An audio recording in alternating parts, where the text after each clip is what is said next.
వాన కురిస్తే నేల పులకరిస్తుంది. చిన్న చినుకులకే చిత్తడి నేలలు సైతం ఉత్తేజితమవుతాయి. అదేవిధంగా రైతుల ముఖాలు చిరునవ్వుతో తాండవం చేస్తాయి. కానీ కరీంనగర్ జిల్లాలో గత కొద్ది రోజులుగా వానలు ముఖం చాటేశాయి. మే నెలలో కురిసిన వానలు మళ్ళీ దాదాపు 20 రోజులుగా ఇటు పత్తా లేకుండా పోయాయి. దీంతో జిల్లాలోని చెరువులు ఎండిపోయే దశకు చేరుకున్నాయి. భూగర్భ జలాలు అడగంటుతున్నాయి. భూమిలో పెట్టిన విత్తనాలన్నీ మాడిపోతున్నాయి. వానలు లేక కరీంనగర్ జిల్లాలో నెలకొన్న పరిస్థితులపై కరీంనగర్ జిల్లా కొత్తపల్లి మండలంలోని కొన్ని ప్రాంతాల నుంచి అందిస్తున్న గ్రౌండ్ రిపోర్ట్ ఇది.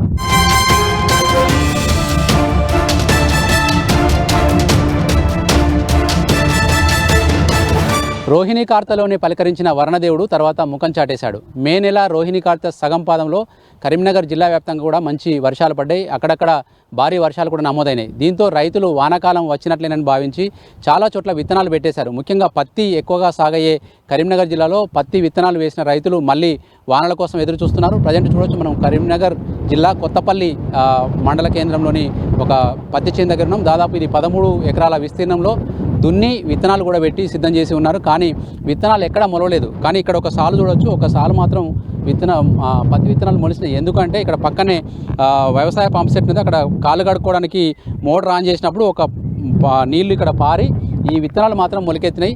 మొత్తం ఎక్కడ చూసినా కూడా ఒక పత్తి విత్తనం కూడా మొలకెత్తలేదు. దీనికి సంబంధించి మనం పత్తి విత్తనాలు పెట్టిన విత్తనాలు భూమిలోనే పాడైపోయే అవకాశం ఉంది. ఇక్కడ మనకు పత్తి విత్తనాలు కూడా పెట్టి ఉన్నాయి చూడొచ్చు. ఇక్కడ మనకు విత్తనాలు వేసేసారు లోపల, కానీ అవి మొలకెత్తకుండా అట్లాగే భూమిలో ఉన్నాయి. కొద్ది రోజులైతే వీటిని పురుగులు కూడా తిని ఆ విత్తనాలు మళ్ళోసారి పెట్టాల్సిన పరిస్థితి వస్తుంది. ఇదే కనుక జరిగితే రైతులకు విత్తన భారంతో పాటు మళ్ళీ దున్నడము, మళ్ళీ కూలీలతోటి విత్తనాలు పెట్టించడం, ఇవన్నీ సమస్యలు వస్తాయి. మొత్తం కరీంనగర్ జిల్లాలో ఇప్పుడు మనం చూస్తున్న ఈ కొత్తపల్లి మండలంతో పాటు చాలా ప్రాంతాల్లో కూడా ఇదే పరిస్థితి ఉంది. కొన్ని చోట్ల మంచి వర్షం పడ్డ కాడ మొలకెత్తినాయి, ఎదుగుతూ ఉన్నాయి. కానీ ఇప్పుడు ఇట్లాగే వర్షాలు కనుక లేకపోతే అవి కూడా మొలిసిన మొలకలు కూడా మాడిపోయే ప్రమాదం ఉంది. దీనికి సంబంధించి ఈ చేనును కౌలుకు తీసుకున్న రైతు రాజేష్ ఉన్నాడు. రాజేష్ ఎంత పెట్టుబడి పెట్టినాం ఇప్పటివరకు? విత్తనాలకి ఎకరానికి 3 ప్యాకెట్లు విత్తనాలు అయితే అండి. విత్తనం నాటే వరకు రైతుకు 10 నుంచి 14 వేల రూపాయల ఖర్చు వస్తుందండి. ఇప్పుడు ఈ విత్తనాలు మొలకపోతే మళ్ళీ దీనికి ఇంకొక 5,000 రూపాయలు భారం అవుతుంది. ఇప్పుడు ఎన్ని రోజులే వాన పడక మనకు? వర్షము మనకు పోయిన నెల 3వ తారీఖు రోజు పడ్డ వర్షం అండి. ఇక అంతకుముందు వర్షాలు పడ్డాయి కదా అని చెప్పి ఏదో పడతాయి అని చెప్పి ఇక అప్పుడు వారం 10 రోజులు పడ్డాయి కదా అని చెప్పి మేము విత్తనాలు నాటాము. అప్పటికి ఇక 3వ తారీఖు నుంచి ఇప్పటిదాకానైతే వాన దేవుడు అసలు ఇటు ముఖాన్ని కూడా చూస్తలేడు. ఓకే, మరి మొత్తం దుక్కి చూస్తే ఎక్కడికక్కడ ఎండిపోయింది, మట్టి దుబ్బ అయింది. ఇప్పుడు వాన కొడితే మరి ఏంది పరిస్థితి? అంటే మొలకెత్తే ఉన్నాయితే వాన పడితే కూడా దీంట్లో మొలక శాతం కూడా తగ్గుతుందండి. ఇప్పుడు దాదాపు ఒక 60% మొలిస్తేమో 40% మళ్ళీ మొలక శాతం కూడా తగ్గుతుంది. కానీ ఆ 60% మొలిచినా కానీ 40% మళ్ళీ విత్తనాలు పెట్టుకునే అవకాశం ఉంది. కానీ 100% విత్తనాలు మొలకపోతే మళ్ళీ రైతుకు 4 నుంచి 6 వేల రూపాయల భారం పడే పరిస్థితి ఉన్నది. ఓకే, అంటే 13 ఎకరాలు అంటే 13 × 6 ఎంత? దాదాపు 1,00,000 రూపాయలు పెట్టాలి మనం. 1,00,000 రూపాయలు అయితే అండి మళ్ళీ. అవును. ఎంత కౌలు ఎంత దీనికి? 10,000 అండి. మరి విత్తనాలు పెట్టేప్పుడు వ్యవసాయ అధికారులు సలహాలు తీసుకున్నారా? పెట్టచ్చా లేదా? మరి మొన్న వాన పడ్డాయి, మరి భవిష్యత్తులో వానలు ఉంటాయా లేవని అడిగారా లేదా? వ్యవసాయ అధికారులకు వర్షం గురించి తెలుసుదా సార్?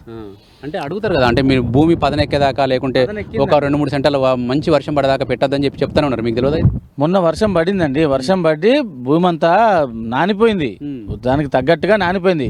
కాకపోతే అంటే మళ్ళీ దున్నుకొని విత్తనాలు నాటాం కాబట్టి ఇప్పుడు రోని అయిపోయినాక వర్షం పడతాయని ఇంతకుముందు కూడా ఎప్పుడైనా ఇదే టైంలో పెట్టేవాళ్ళం అండి. అట్లా పడతాయని ఆశతోటే పెట్టాం. ఈ వాతావరణం ఇలా రైతులు నిట్ట ముంచుతుందని అనుకోవట్లేదు.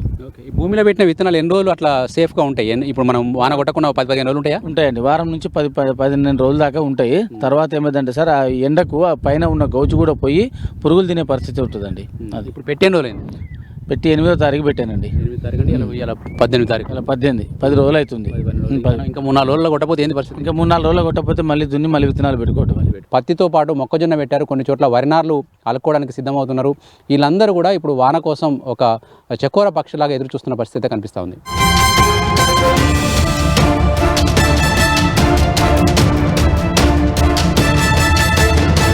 చెరువులు ఊరికి ఆధారాలు అంటారు. అట్లాంటి చెరువులు ఇప్పుడు వర్షం లేక వెలవెలబోతున్నాయి. చూడొచ్చు మనం ప్రజెంట్ కరీంనగర్ పక్కనే ఉన్న కొత్తపల్లి చెరువు దగ్గర. కొత్తపల్లి చెరువు సగం నీళ్లుంటే సగం ఖాళీ కనిపిస్తుంది. మొత్తం వేసవి కాలం తలపించేలాగా ఎండలు కొడుతున్నాయి. మనకు ఈ నెలలో కనుక తీసుకుంటే కేవలం 4 రోజులు మాత్రమే చిరుజల్లతో కొన్ని వానలు పడ్డాయి. ఓవరాల్గా 20% డెఫిసిటీ, అంటే సాధారణ వర్షపాతం కంటే 20% తక్కువ వర్షాలు నమోదైనట్టుగా కూడా వాతావరణ శాఖ లెక్కలు చెప్తా ఉన్నాయి. ఓవరాల్గా కరీంనగర్ జిల్లాలో ఉమ్మడి జిల్లాలో కనుక తీసుకుంటే 4000 పైచిలుకు చెరువులు ఉన్నాయి. అందులో అనేక చెరువులు ఇప్పుడు నీటి మట్టాలు అడుగంటి పూర్తిగా ఎండిపోయే స్థితికి చేరుకున్నాయి. వర్షాలు లేక అన్ని ప్రాజెక్టులు అడుగంటినాయి, చెరువులు కూడా ఎండిపోయే పరిస్థితిలో ఉన్నాయి. ఈ నేపథ్యంలో రైతులు ఏమనుకుంటున్నారు? రైతులు మనతో పాటు ఈ కొత్తపల్లికి సంబంధించిన రైతులు ఉన్నారు. అన్న, వర్షాలు ఏమో పడట్లేదు, చెరువులలో నీళ్ళు తగ్గిపోతున్నాయి, మరి మీ పంటల పరిస్థితి ఎట్లా ఉంటుంది ఈసారి? వర్షాలు పడితేనే కదా మాకు పంటలు పండేది. వర్షాలు పడకనే ఇట్లా వదులుతున్నాం. ఇప్పుడు ఏమైనా వేసిరా విత్తనాలు ఇట్లా? పత్తి వేసినా మొలుగుతున్నాయి, లేపాయి ఎండిపోయి ఉంటున్నాయి. అట్లే మాట్లాడు. ఏమేమి పంటలు వేస్తారు మీ ఊర్లో? పత్తి, మక్క, వరి. వరి పంటలకి ఏంది మరి, నార్లు పోసుకున్నారా? నీళ్ళే లేవు, బాయిలలో కూడా లేవు. బాయిలో లేవు, గంట వెళ్తే లేవు నీళ్ళు. ఇప్పుడు ఈ చెరువులో ఈ సంవత్సరం బాగా తక్కువ ఉన్నాయా లాస్ట్ ఇయర్ కంటే? బాగా తక్కువ ఉన్నాయి ఈ సంవత్సరం. వానలు ఏమో పడతలేవు, ఏమనుకుంటారు ఊర్లలో? ఏమనుకుంటే ఇప్పుడు వర్షాలు పడితేనే రైతులకు పని జరుగుతుంది. రెండవది పెట్టిన విత్తనాలు కూడా మొలుతాయి. ఇప్పుడు పెట్టిన విత్తనాలు మొలుచుడు కష్టం ఉన్నది.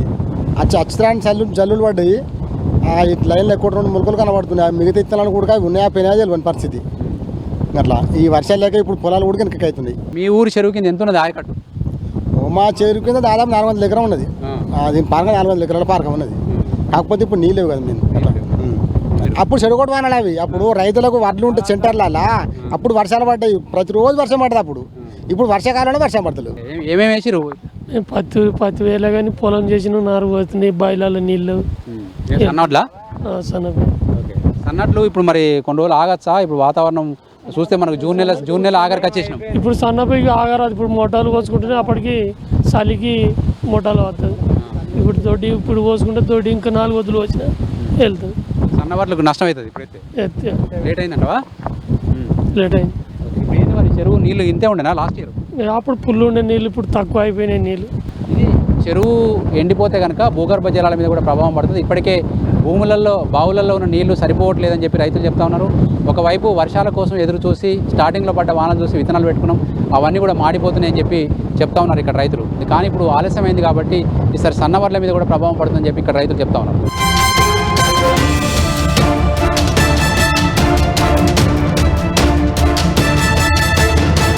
కరీంనగర్ జిల్లాలో ఎక్కువగా వరి, పత్తి లాంటి పంటలతో పాటు మొక్కజొన్న లాంటి పంటలు కూడా సాగు చేస్తారు. అయితే ఇక్కడి భూములకు సాధారణంగా వర్షాధార పంటలే ఎక్కువగా పండిస్తారు ఈ సీజన్లో. వర్షాధారం కాకుండా కెనాల్ మీద ఆధారపడే భూములు కూడా ఉన్నాయి. మరికొన్ని భూగర్భ జలాల మీద, బోర్లు, బావుల మీద ఆధారపడి పంటలు సాగు చేసే భూములు ఉన్నాయి. అయితే వర్షాలు కురిస్తే తప్ప భూగర్భ జలాలు రావాలన్నా, కాలువలకు నీళ్లు రావాలన్నా వర్షాలు మాత్రం కురియాల్సిందే. కానీ గత కొద్ది రోజులుగా వర్షాకాలం ప్రారంభమై దాదాపు 20-25 రోజులు కావస్తున్నా ఎక్కడ కూడా వర్షాలు పడట్లేదు. దీంతో చాలామంది రైతులు ఆకాశం వైపు ఆశగా ఎదురు చూస్తూ ఉన్నారు. చూడొచ్చు, మనం కొత్తపల్లి దగ్గర ఉన్న వ్యవసాయ వరి పండించే భూములన్నీ కూడా చాలా బీళ్లుగా ఉన్నాయి. జిల్లాలో వర్షాలు తక్కువగా ఉండడం వల్ల ఎట్లాంటి పరిస్థితులు ఉన్నాయి, తర్వాత భూగర్భ జలాల మీద ఎట్లాంటి ప్రభావం పడుతుందో తెలుసుకునేందుకు శ్రీనివాస్ గారు, ఇప్పుడు మీ ఊర్లో వరి పంటకు సంబంధించి ప్రస్తుతం నీళ్ళు ఎట్లా ఉన్నాయన్న?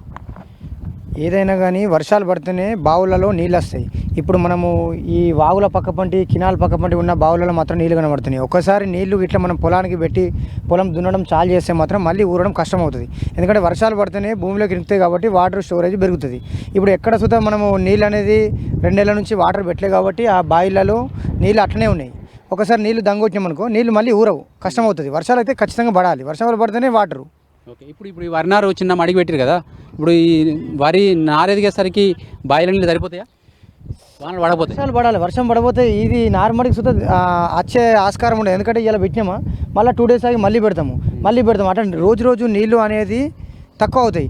వర్షం పడుతుందంటే చుట్టూ వాటర్ అవుతాయి కాబట్టి లోపలికి వెళ్తాయి కాబట్టి ఎంతైనా వర్షం పడాలి, మన నీళ్ళు ఎక్క చేస్తాయి. వర్షాలు ఎక్కువ సమృద్ధిగా వర్షాలు పడితే మాత్రమే నీళ్ళు వస్తాయి. ఇప్పుడు కుంటలు, బావులలో నీళ్ళు కావాలంటే వర్షాలు పడాలి, నీళ్ళు ఎక్క చేస్తాయి ఊట. సో ఖచ్చితంగా వర్షాలు పడితేనే ఈ పొలాలు సుతా నాట్లేయడానికి ముందుకు పోవచ్చు, లేకుంటే ఈ నార్మల్ సుతా ఎండిపోతాయి. మనం తాగడానికి సుతా నీళ్ళు ఇబ్బంది అవుతుంది. పొలాలకు ఎన్ని వాటర్ అవసరం ఉంటాయి మనం చూస్తున్నాము, డైలీ వాటర్ కావాలి పొలాలకు. అటువంటి వానలు పడతాయనే ధైర్యంతో ఎంతమంది దున్ని ఉంటారు ఇప్పుడు మీ ఊర్లో? చాలా వరకు ఇప్పుడు మనము వరి ధాన్యం వేసే రైతులు సన్నపు ధాన్యానికి ఆల్రెడీ నార్లు పోసినప్పుడు ఇది అలుకుడు అయిపోయింది. ఇది ఒక 15 డేస్ నుంచి వర్షాలు పడకపోతే ఈ నార అనేది ఇక లేట్ అవుతూనే ఉంటుంది. ఈ సన్నపు ధాన్యం సుతా ఎండిపోతుంది, ఈ నార ఎండిపోతుంది. మళ్ళీ దొడ్డు నార పోయడానికి సుతా వర్షాలే కావాలి, వర్షాలు పడాలి. ఏదేమైనా కానీ వర్షాలు పడితేనే రైతులందరికీ వాటర్ ఎక్కువ ఉంటుంది. ఇప్పటికి ఈ సీజన్లో మనకి ఆల్రెడీ జూన్ ఎండింగ్లోకి వచ్చినాం, ఎట్లా ఉంటుంది అనుకుంటున్నారు వాతావరణం? ఇప్పుడు చూస్తున్నాము, మనం ఇప్పుడు కొంతమంది రైతులతో మాట్లాడించినాము. ఈ గాడుపులు, ఈ గాడుపుల వలన వర్షం అనేది ఎటు వెళ్ళిపోతుంది. మనం చూస్తున్నాం ఒక వారం 10 రోజుల నుంచి పెట్టిన విత్తనాలు సుధా ఎండిపోతున్నాయి. కొన్ని ఏరియాలలో చూడండి మన మొలకలు మొత్తం కొంచెం నామం వచ్చి ఎండిపోయినాయి. మళ్ళీ పెట్టాలంటే టైం పడుతుంది. ఏది ఏమైనా కానీ వర్షాలు పడాలి. ఇప్పుడు పొలాలకు ముఖ్యంగా ఈ పొలాలకు సుధా ఏంటంటే పొలాలకు కొంచెం టైం ఉంది. ఇంకొక 10 డేస్కు 15 డేస్కు వర్షాలు సుధా ఎక్కువ అవుతుంది కదా, పొలాలకు పెద్ద ఇబ్బంది ఏముంటుంది. కాకపోతే ఇప్పుడు వర్షాలు పడుతుందంటే ఆ పత్తి మొలకలు అనేవి మొక్కజొన్న మొలకలు అనేవి కొంచెం ఏనుకునే పరిస్థితి ఉంటుంది. ఇది ఓవరాల్గానైతే వర్షాధారం మీద ఆధారపడి సాగు చేసే భూముల రైతులు అయితే కొంత ఆందోళన చెందుతున్నారు. నిజానికి జూన్ మాసం అనేది వర్షాలు కురిసే నెల. కరీంనగర్ జిల్లా వాతావరణ పరిస్థితి కనుక చూస్తే జూలై, ఆగస్ట్, సెప్టెంబర్ దాకా కూడా వానలు పడతాయి. కానీ టైంకు కురిసిన వానలే మంచి పంటలకు ఆస్కారం ఇస్తాయి. కానీ టైము అదును తప్పి పడే వానలతోటి పంటలు దూరం అయితే దిగుబడి తగ్గి నష్టపోయే ప్రమాదం ఉందని చెప్పి రైతులు చెప్తా ఉన్నారు. నిజానికి వర్షాకాలం ఏం మించిపోలేదు, కానీ పడాల్సిన సమయంలో వర్షాలు పడట్లేదన్న బాధ ప్రతి రైతులో కనిపిస్తూ ఉంది. మొక్కలు బతకాలన్నా మంచి వర్షాలు కురియాల్సిందే అని చెప్పి రైతులు కోరుతా ఉన్నారు. వానలు ఒక రైతులకే కాదు, పశుపక్షాదులకు, ప్రకృతికి, తర్వాత అందరికీ చాలా అవసరమే. నీరు లేకుంటే ప్రాణకోటి లేదంటారు కదా, అట్లా ఈ నీటి కోసం, వాన కోసం ప్రతి ఒక్కరు కూడా చాలా ఆసక్తిగా ఎదురుచూస్తున్న పరిస్థితి జిల్లాలో కనిపిస్తూ ఉంది. కెమెరామెన్ కవికుమార్తో వెంకటేష్, V6 న్యూస్, కరీంనగర్ జిల్లా కొత్తపల్లి నుంచి.